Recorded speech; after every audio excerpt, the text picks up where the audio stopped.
খুব কষ্টের জীবনযাপন করছেন, উনি কিন্তু দলের কোনো না কোনো উদ্যোগ নিয়ে নেতাকর্মী সেখানে পাঠিয়েছেন। আমরা দেখি কিন্তু রাজনীতিবিদরা কিন্তু যখন ক্ষমতায় থাকেন না তখনও তারা সীমিত সাধ্যের চেষ্টা করেন লোকজনের কাছে পৌঁছানোর জন্য যতটুকু পারেন। বিশেষ করে বড় বড় দুর্যোগে আমরা দেখেছি প্রায় সকলে, এমনকি ক্ষুদ্র রাজনৈতিক দলও কিছু কাজ করে।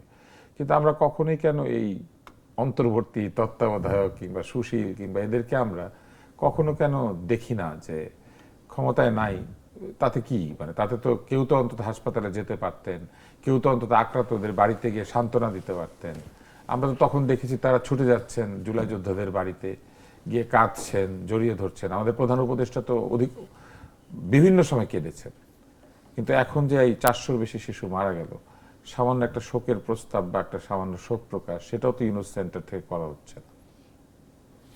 এই জন্য রাজনীতিবিদরা করেন কিন্তু, অথচ ওই সময় তারা রাজনীতিবিদদেরকে বলেছেন 54 বছর কি করেছেন আমরা। হ্যাঁ, এটা বলছেন।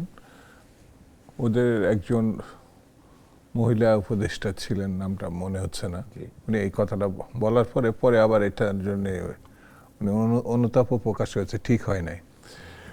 রাজনীতিবিদরা তো রাজনীতি করেছে মানুষের কল্যাণের জন্যে।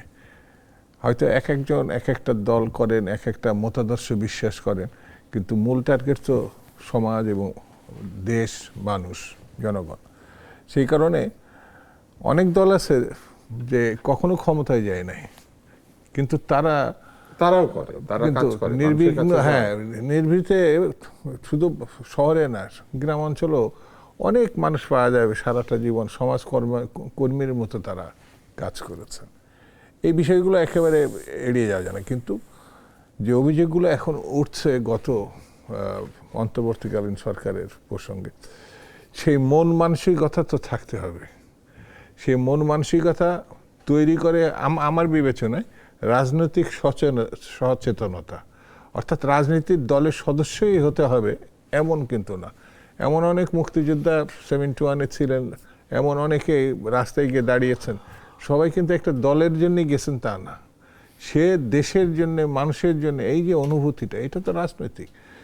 কিন্তু গত সরকারের সময় যারা দায়িত্ব পালন করেছেন বলছেন, সারা কমপ্লিটলি আমার কাছে যেটা মনে হয়, তারা গোষ্ঠী এবং ব্যক্তি বা মহল বিশেষের স্বার্থে তারা কাজ করতে গেছে। এখন যেটা আমাদের সামনে এসে যেটা প্রকাশিত হচ্ছে, হ্যাঁ, আপনি যে তদন্তের কথা বললেন, যে গত সময়ের যে অবস্থা, যেমন আজকে যে স্বাস্থ্য মানে বিষয়টা সামনে, আমাদের সামনে, দায়টা কে নেবে?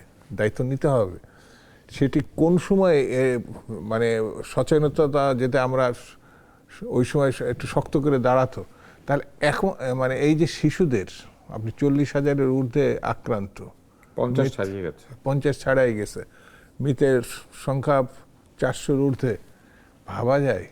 এটা তো এখন এসে আমরা এটা জানছি, কিন্তু যখন শুরু হলো তখন তো তারা ছিলেন বিজ্ঞ সব। দায়িত্ব নিচ্ছেন না, ভুল হয়েছে কিনা সেটা বলছেন না, কোথায় সমস্যা হয়েছিল সেটা জানাচ্ছেন না, এবং কোনো শোক প্রকাশও করছেন না। এমনকি সাধারণ নাগরিক হিসেবে দায়িত্বশীল, কয়দিন আগেও তো দায়িত্বেই ছিলেন, ক্ষমতায় ছিলেন, একটাবার দেখতেও যাচ্ছেন না। না, এই যে একটা কথা উঠেছেন আমাদের তারেক রহমান সাহেব, উনি প্রধানমন্ত্রী হওয়ার আগে, এমনকি দেশে যখন আসেনি, কোনো জায়গায় কেউ মানে খুব কষ্টের জীবনযাপন করছেন, উনি কিন্তু দলের কোনো না কোনো উদ্যোগ নিয়ে নেতাকর্মী সেখানে পাঠিয়েছেন। কখনো অর্থ সাহায্য দিয়েছেন বা অন্য কোনো সাহায্য দিয়েছেন। রাজনৈতিক নেতৃবৃন্দ অতীতেও দেখা যাবে, মৌলানা ভাসানী বা অন্যান্য যেসব রাজনৈতিক নেতৃবৃন্দ, এই ধরনের সামাজিক কর্মের সঙ্গে তারা সবসময় ছিলেন, রাজনীতির বাইরেও। কিন্তু যারা এরকম নোবেল বিজয়ী অথবা আরও বড় বড় ব্যক্তিদের আমার চোখে তো খুব একটা পড়ে নাই।